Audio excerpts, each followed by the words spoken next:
नमस्कार। जय श्री राम, जय माँ भारती। मैं लीलेंद्र झा, मेरे सहयोगी श्री गिरीश भोसले, केसरी न्यूज़ मीडिया में की ओर से आप सभी को शारदा नवरात्रि की बहुत बहुत शुभकामनाएं। आज हम मुंबई स्थित वर्ली जामुली मैदान में अंबा देवी मंदिर में, जो कि लगभग पिछले 60 वर्ष से अधिक से नवरात्रि उत्सव मना रहा है। कई वर्षों से जामुरी मैदान में मेला का आयोजन होता है। आज केसी न्यूज़ मीडिया की टीम जामुरी मैदान के मेले में गई और वहां का आंखों देखा हाल हमारी टीम बताएगी। आओ चले जामुरी मैदान।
बाजूला असलेलं अंबादेवी मंदिर, या मंदिराच्या पूर्वीचा इतिहास म्हणजे इथे नवरात्र उत्सव होत होता.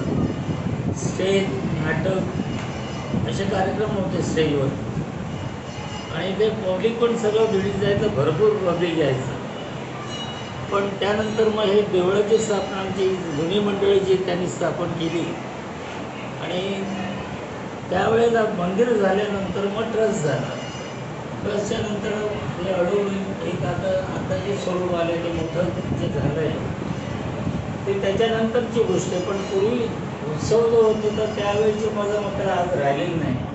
पण आता आपल्याकडे जत्रा आल्यामुळे एक वेगळं एक वातावरण एकदम बदलून गेलं सगळं.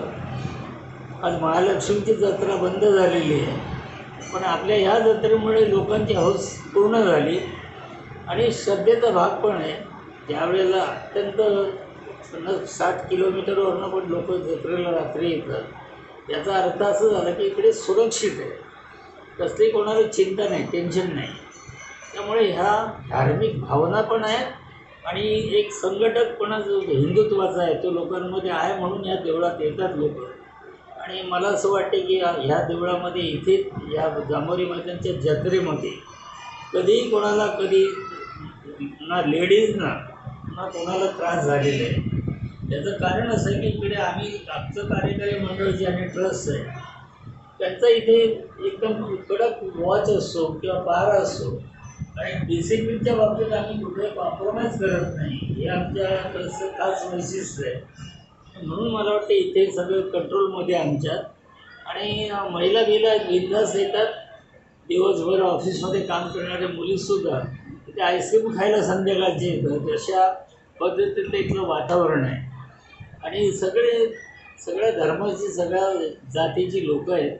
पण इथे आम्हाला कधी या हिंदूंच्या देवळामध्ये कुणाची हिंमत नाही होती इकडे कधी डिस्टर्ब करण्याची. त्याचं कारण पण आम्ही त्यांच्याशी पण संबंध चांगले ठेवलेले आहेत. असं नाही की आमची पॉवर ते जास्त आहे म्हणून आम्ही दुसऱ्यांना काय करतो, तसं प्रश्न येत नाही. पण लोक सगळी मिळून मिसळून चांगल्या पद्धतीने आमच्यामध्ये पण याचं काम करायला येतात.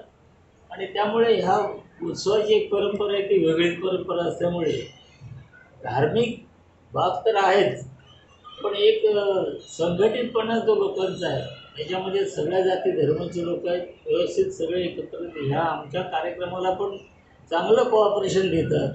त्यामुळे इथे कधी दंगल कधी मारामारी आता ह्या गेल्या 10-15 वर्षात तर काय भानगड असली नाही. त्याच्यापूर्वी होत होत्या, बिडीच चाळीची ताकद होती तेव्हा. पण आता बिडीच चाळीतलं वातावरण पण बदललं. आता प्रत्येक बिल्डिंगमध्ये तुम्हाला नाही म्हटलं तरी 20-25 पोरं तरी MBA झालेली सुद्धा मिळतील. इतकी एज्युकेशनली इतकी फॉरवर्ड झालेली इथे ह्या यंगस्टर्स आहेत सगळे.